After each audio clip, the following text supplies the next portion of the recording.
시사인물 토크쇼 한 분만 판다.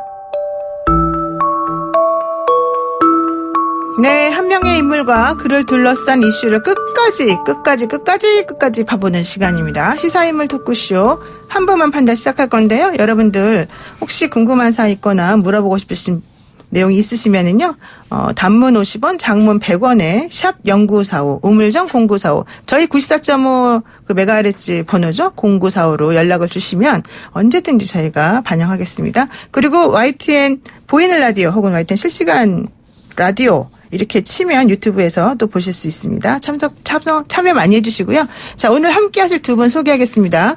오늘은 좀 순서 바꿔서 한번 해볼까요? 김현성 시사평론가 어서 오세요. 예, 반갑습니다. 김현성입니다. 네, 그리고 김태현 변호사 어서 오세요. 안녕하세요. 원래 오늘 제가 먼저 있었어요? 네, 항상 김태현 변호사 먼저 했습니다. 안녕하세요. 예. 기억니은 순이니까. 그렇게 했습니까? 예. 김태현이 이제 앞이잖아요. 연소자 우선. 뭐 그렇게 하진 않았었습니다만. 난 그렇게 생각하겠는데. 역시 항상 편하고 행복하고 낙천적으로 사는 이유가 있군요. 자, 좋습니다. 오늘이 이제 2019년 마지막 날이어서 올 한 해 두 분이 개인적으로 얼마나 행복했을까 이런 것도 한번 여쭤보고 싶은데요. 우선 출발새 아침을 빛내준 두 분과 함께 우리가 2019년을 빛내준 한 분 한번 만나볼까 생각이었습니다. 자, 한 분만 판다에 등장했던 올 인물들 중에서 꼭 이분에 대해서는 내가 꼭 박수 쳐주고 싶다. 꼭 상을 주고 싶다. 이런 분들을 꼽아야 됩니다. 그래서 한 분만 어워드로 오늘 한번 진행해 보겠습니다. 자, 세상의 시작은 뭐니 해도 신인상으로 시작해야 된다. 2019년에 정치권을 빛낼 라이징 스타를 한번 찾아보자. 자, 누구일까요? 먼저 김태현 변호사님은요? 저요? 네. 누구셨지? 저는 자한당의 황교안 대표. 황교안 당대표가 신인상을 받는군요. 아니, 왜냐면 신인이잖아요, 진짜. 그렇죠. 박수. 그러면 음악 같은 거 좀 나오고 그래야 되는 거 아니에요? 나왔어요. 나왔어요? 네. 근데 라이징 스타라고도 할 수 있나요? 쭉쭉 올라가는? 그거는 이제 내년 보면 봐야 되는 거지. 근데 신인은 맞아. 왜냐면, 올해 2월인가 대통령 권한대행보까지 하고, 관료로서는 최정점까지 왔지만, 정치권은 올 초에 들었잖아요. 그렇죠. 아직 사실 배지도 안 달아봤어요.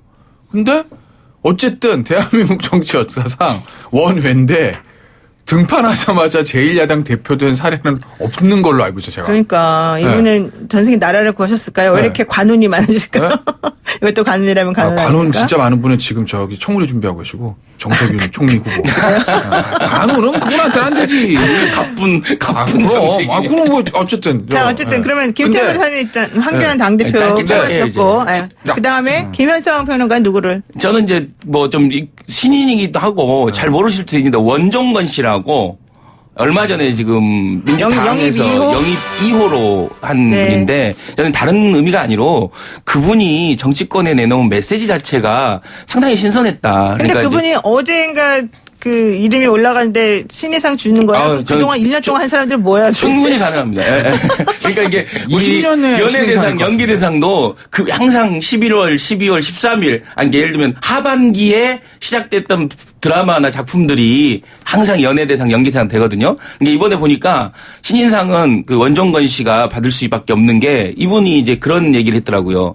어머니가 그랬다는 거예요. 너는 세상에 키웠다. 세상에 효도하라. 저는 그 메시지가 너무 감동적이었어요. 어머니가 진짜 멋지시네요. 원종건 씨 자체도 멋있죠. 그랬다 그래서 이렇게 세상에 효도하려고 나온 게 얼마나 멋있는 아들입니까? 저는 원종건 씨는 잘 모르겠는데 그 어머님이 장애가 있으시잖아요. 맞습니다. 장애의 몸을 가지고 있는 어머니가 아이를 키우는 게 정말 힘들다. 그렇죠. 엄마 입장에서 제가 엄마 입장에서 약간 엄마 같은 모습으로.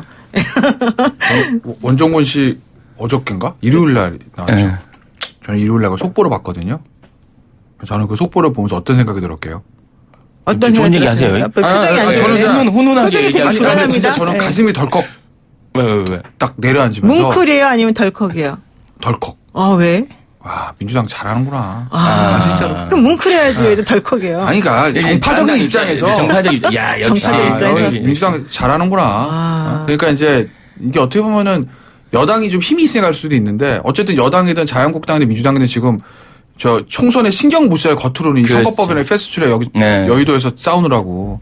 근데 그 와중에서도 민주당은 할 거 좀 다 하고 있고. 그럼 최혜영 교수인가요? 그 1호 영입은 어떤가요? 1호도 괜찮은데 1호보다는 저는 원종건 씨라서. 그렇죠. 왜냐하면 스토리가 있었죠. 장애를 가지신 분들은 그동안 정치권으로 좀 있었어요. 실제로.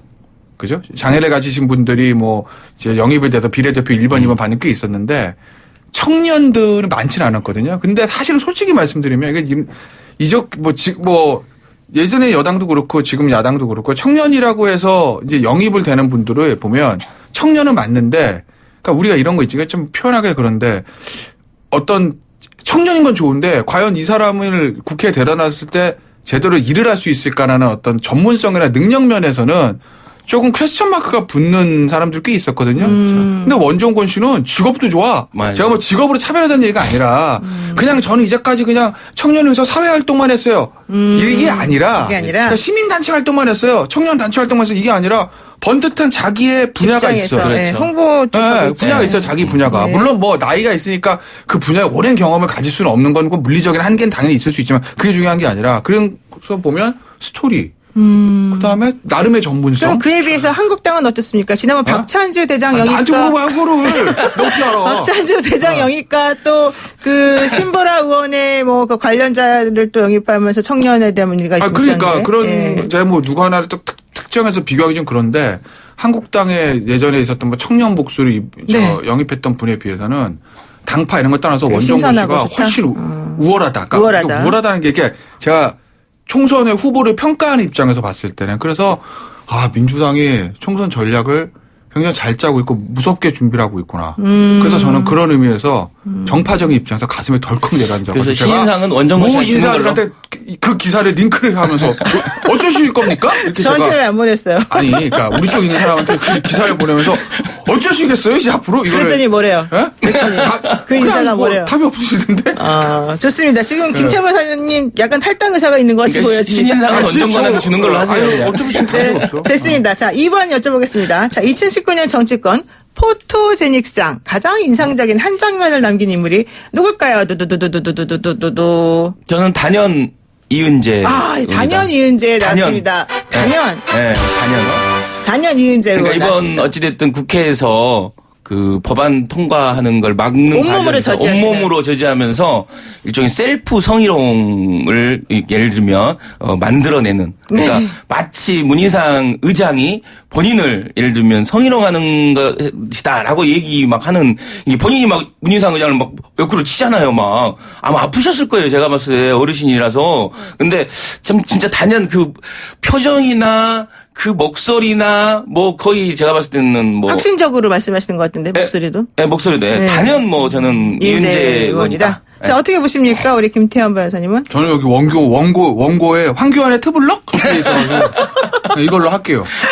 근데 제가 생각을 해보니까 황교안의 투블럭은 뭡니까? 머리 아니, 예전에 삭발을 저 말하는 거예요? 청와대에서 삭발할 삭발이죠? 때 네. 머리를 원래 근데 사실은 삭발할 때 보면은 사람들이 이렇게 여기부터 깎잖아요. 가운데 고속도로부터 내잖아요. 원래는. 근데 옆으로 치시더라고요. 그때는 하시는 분이 의도한 건지 모르겠는데 옆에부터 치셨어요. 그게 이제 원빈 아저씨에서 네. 나온 거죠. 이렇게 쫙 옆에서 쫙. 근데 요새 네, 투블럭 멋지, 이거거든요. 멋지. 이런 겁니다. 저 투블럭 아주 오래됐어요. 이렇게 이게 투블럭이에요. 이렇게. 투블럭이 양쪽 옆을 쫙 치고, 쫙 치고 여기 머리는 윗머리 위로 싹 덮는 올리고 거. 이런 건가요? 그래서 약간 이제 네. 여기를 바짝 치고 지금 위에는 한번 덮는 뭐. 보이나요? 유튜브로 들어오신 분들 한번 보세요. 지금 네. 다시 한번 해주세요. 손으로 이렇게. 오래돼서 한 3년 됐어요 투블럭.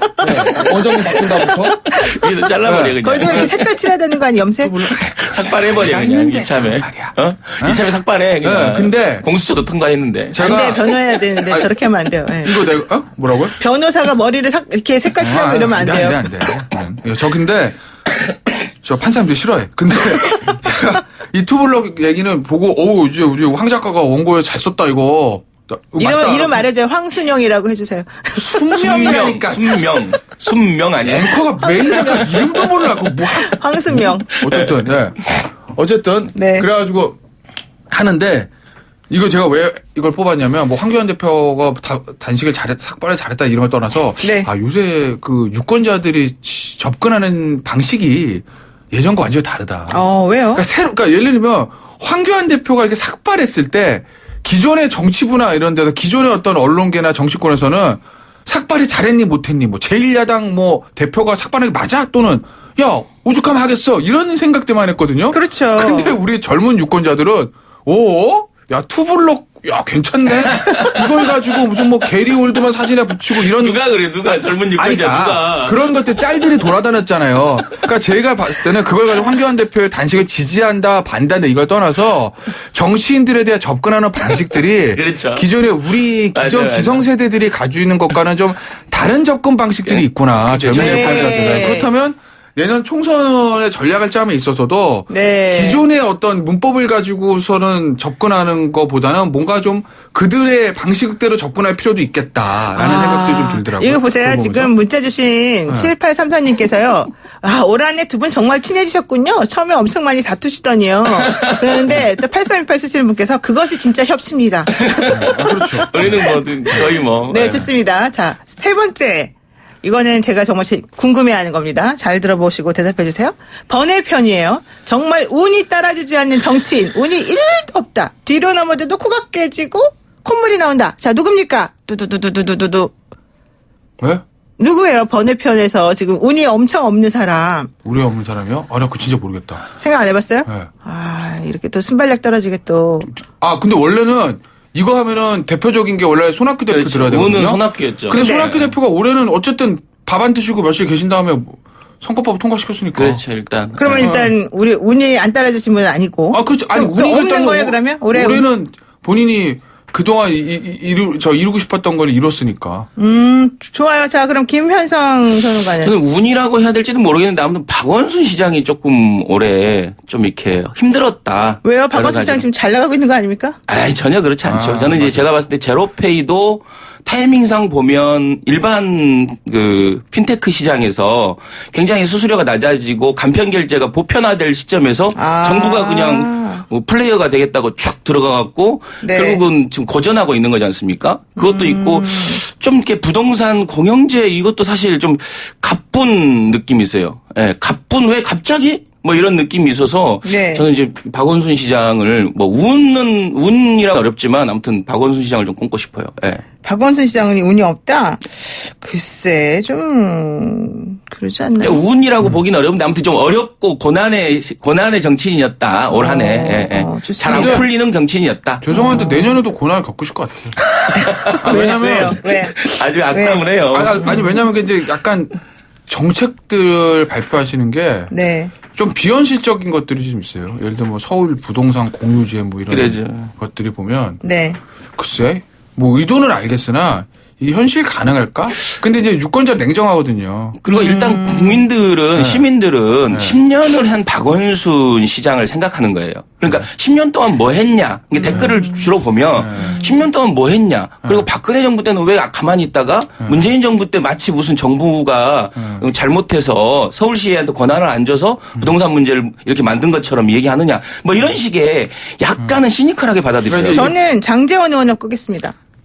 장재원. 저의 개인적인 생각은. 맞아. 뭐 그럴 수 있겠다. 예, 왜냐면 네. 장재원 의원이 엄청 호기롭게 이제 뭐 조국 전 장관의 따님 문제라든가 이런 걸 막 건드리는 찰나에 갑작스럽게 또 아들 얘기가 튀어나왔잖아요. 네. 그래서 사실 한동안 또 좀 내려가는데 어제 또 여상규 의원하고 이 법사위원장에서 본인의 그 자당 위원장으로부터 조금 약간 핀잔 좀 듣고. 그랬어요? 우리 앵커님 잘하신다. 네, 네, 진짜 장재원이네 그 보니까. 정도는 좀 알아야 되지 않을까요? 그래서 사실 장재원. 상당히 머쓱했다는 장재원 의원이 청문회 때 추미애 장관 후보자에게 자료를 내놓으라고 막 호통을 치니까 여상규 위원장이 나서가지고 그렇게 대답하라고 대답도 안 듣고 하라 그러면은 어떻게 하겠어요 후보자가 이랬다는 거 여상규 아닙니까? 위원장 참 잘하셨네요. 예, 그래서 이상하다 사람들이 그러고 있습니다. 진행 잘하시네. 자, 좋습니다. 자, 네 번째.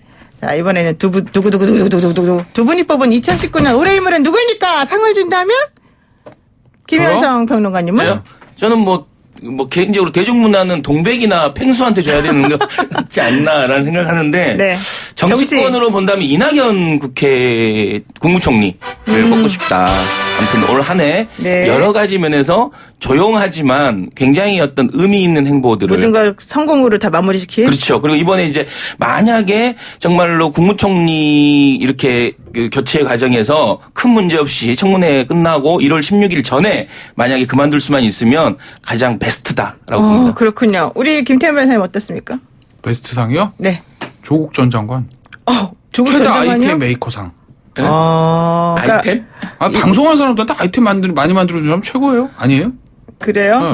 그게 그게 아니잖아 지금. 아니, 뭐 올해 어쨌든 정치인을 뽑으라는 건데. 올해 정치인. 저는. 아니 조국 전 나쁘는 장관은 의미에서. 정치인은 아니지 않아요? 아, 그래요? 이게 민정수석이었고 네. 교수였고 네. 그다음에 장관이었고 네. 그러면은 정치인이라기보단 관료나 뭐 이런 행정부 쪽으로 간 거 넓게 아니에요? 보면. 왜냐면 순수하게 정치인, 뭐 배치나 관료. 아니, 그러면은 뭐 이낙연 총리는 관료한 정치인인가? 관료지? 그렇게 따지면? 총리인데? 옛날 국회의원 옛날 했잖아요. 국회의원이잖아. 현지, 그 당시 주기가 중요한 거니까. 저는 뭐, 근데 조국 전 장관 입장에서 기분 나쁠 것 같은데요? 뭐, 할 수 없죠, 뭐. 예. 수 근데 없어요? 저는 네. 조국 전 장관 사태가 대한민국의 정치계에 던져진 화두는 좀 크다고 보여요. 네. 그렇죠. 화두는 일단은, 매우 네, 크죠. 그렇죠. 네. 여러 의미에서. 그런 의미에서. 그리고 이 공수처도 그리고- 통과시킨 것도 조국 장관 덕이에요. 제가 저는 봤을 그렇게 때는. 보지는 않고. 개인적으로. 그거는 전 손학규 대표의 단식 때문이라고 보고. 네. 거기부터 시작된 거예요. 공수처가? 사실. 아니, 거기서부터 선거법 얘기 나오면서 바터를 하면서 그렇게 된 거니까, 네. 실질적으로는. 그리고, 저는 올해 인물 중에 한 명을 유시민 이사장도 좀 껴줘야 되는 게 유시민 아닌가. 이사장? 네, 왜냐면은 그 포인트마다 일단 관심을 불러일으킬 만한 뭔가를 항상 네. 컨텐츠 있게 말씀하시잖아요. 물론 그게 맞는지 안 맞는지 모르니까 분란이 좀 야기되긴 하지만 예. 그런 부분 근데 있잖아요. 저는 유시민, 뭐, 그쵸. 그럴 수도 있겠는데. 근데 저는 유시민 이사장에 대해서는 역시 조국 전 장관과 마찬가지로 좀 부정적이다. 부정적이다. 예, 부정적이고. 네. 유시민 이사장이 도대체 뭘 의도하는지. 왜 저는- 부정적이에요? 예? 왜? 그냥 방송에서 좀 부적절한 얘기니까 제가 이제 나 방송 끝나고 정확한 워딩은 말씀드리겠지만. 뭔가 있는 것처럼 자꾸 모르겠어요. 뭐 맨날 얘기해. 평상시에 뭐 말 많이 하더니 왜 갑자기. 아니, 좀, 일종의 저는. 공개하세요. 뭐랄까? 지지층 여론을 오도한다는 생각이 들었어요. 지지층의 지지층 여론을. 여론을 아, 오도하는. 오도한다. 예를 들면 얼마 전에 최근에 있었던 검찰의 압수수색 같은 노무현 재단 계좌. 근데 보면 본인이 나중에 그 얘기를 하거든요. 법원의 영장이었을 거다 만약 했다면. 그죠? 그런 식의 나와요. 마지막. 법원의 영장이요? 아니, 법원이 영장 받아서 했겠지. 이런 식의 워딩이 나와요. 그 알릴레오에서 노무현 재단 계좌 추적하는 거에 대해서. 그럼 본인도 만약에 영장을 본인의 노무현 재단 계좌를 추적을 했다면 법원이 영장을 받아서 했을 거라는 건 짐작하고 있는 것 같아요. 그렇잖아요. 계좌 추적을 지금 때가 어느 때인데 가가지고 그냥 줍니까? 영장 추적은 이제 영장 추적이래. 네. 그 감도청은 두 가지로 할 수 있죠. 근데, 예. 영장을 받아서 하거나 긴급하게 먼저 하고 나중에 네. 이제 받거나 뭐 이런 근데 거죠. 예. 어차피 사후 영장이 된 거 아니에요. 결국에는. 근데 그게 주조사예요? 그러니까 무슨 이유로 그런 영장을 발부받아서까지 들여다봤냐가 요점이 아니에요. 근데 이제 문제는 그거를 검찰이 나를 뒷조사했다, 노무현 재단을 뒷조사했다라는 게 이제 앞에 쉽게 얘기하면 기사로 말하면 헤드의 탑에 뽑히잖아요. 네. 그러면 대중들을 그걸 보고 특히 지지층들은 이 윤석열 검찰하는 사람이 우리 노무현 전 대통령까지 뒷조사를 해? 이렇게 각인이 되거든요. 저는 그런 것들을 노리고 그런 식의 접근을 하는 거다. 그거 사실은 지식인으로서 오피니언으로서 굉장히 위험한 거 아니겠습니까? 그래서 저는 여론을 오도한다고 말씀을 드리는 저는 거예요. 조금 이상했던 거는 있어요. 왜냐면 그 유시민 이사장이 얘기한 것 중에 하나가 왜 은행 금융권 자료를 봤다라고 생각하느냐 이 얘기 나오니까 금융기관에 내가 당신 계좌를 들여다봤다라고 하는 걸 통보하게끔 되어 있는데 통보를 유예해달라는 요청이 왔었다 이거잖아요. 네. 그래서 검찰도 우리가 다 살펴봤는데 우리 그런 적 없더라. 경찰도 우리가 다 살펴봤는데 그런 적 없더라 이랬단 말이에요. 그럼 검찰도 살펴보지 봤는데 없고 검찰도 없고 그러면은 확인을 할 수 있는 방법은 그 해당 금융권 그렇죠. 내에 누구한테 받았냐를 확인하는 게 제일 중요한데 검찰이나 경찰은 그런 거 물어볼 수 있지 않나요? 근데 그걸 아무도 모른다 그러면 좀 이상하지 않아요? 그러니까 저는 가쁜 유시민이 갑자기 빨리 진행하세요. 알았어요. 지금 시간 많이 했는데. 지금 아니 괜찮아요. 갑자기 유시민은 좋아요. 어쨌든 이상한 얘기 내가 맞아. 안 깎아요 그러면?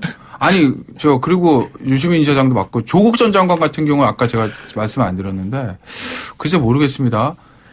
현 정부가 끝에 어떻게 될지 모르겠으나 네. 만약에 현 정부가 이렇게 이제 레임덕이 오고 만약에 입건 집기 4년차 5년차에 만약에 문재인 대통령이 아주 잘 되지 않는다면 네. 그 이유 원인의 80% 이상은 저는 조국 민정수석을 선임하면서 알겠습니다. 임명하면서부터 시작될 네, 거다. 거기까지 하고요. 자, 마지막 질문입니다. 이낙연 총리는 앞으로 어떻게 할 것인가? 종로에서 황교안과 맞붙을 것인가? 이것도 관심인 것 같아요. 예스 일단 노로. 저는 뭐 종로 황교안은 맞붙을지는 모르겠지만 종로를 뭐 출마하는 건 그렇게 어려운 예상은 아닌 것 같아요. 네. 출마할 거다라는 출마할 생각이 거고, 들고요. 다만 이제 황교안과 할 다만 네. 정세균 다음 국무총리 청문회가 원활하게 지금 일정대로 될 수 있느냐라고 봤을 때 상당히 쉽지 않은 상황이에요. 그래서 1월 16일까지 사퇴 시한을 맞추기가 어렵을 수도 있지 않겠냐. 그러니까 많은 사람들은 뭐 먼저 사퇴하면 되는 거 아니냐라고 하는데 사람들이 선거 때문에 국무총리가 사퇴하는 그러니까 예를 들면 청문회도 끝나지 않았는데 사퇴하는 이렇게 됐을 때 가질 수 있는 정무적 부담이 상당히 크거든요. 네, 네 맞습니다. 뭐 황교안 대표나 이낙연 전 총리랑 갈 때는 종로뿐이 없지 않을까 싶어요. 왜냐하면 원래 이제 비례대표하고서는 전국 선거 지휘하는 게 있는데 비례 어떻게 가요 지금 몇 세가 될지도 모르고 그렇죠. 비례한국당 비례민주당이 생겼는데 비례는 못 갈 거고 거기 못 갈 거고 그러면은 수도권 지역구거든요. 네. 그렇다고 이낙연 총리 호남 내려가고 뭐 그러겠습니까? 그건 안 되잖아요. 네. 수도권에서 갈 수 있는 비어 있는데 종로밖에 없죠. 어떤 네, 의미에서 좋습니다.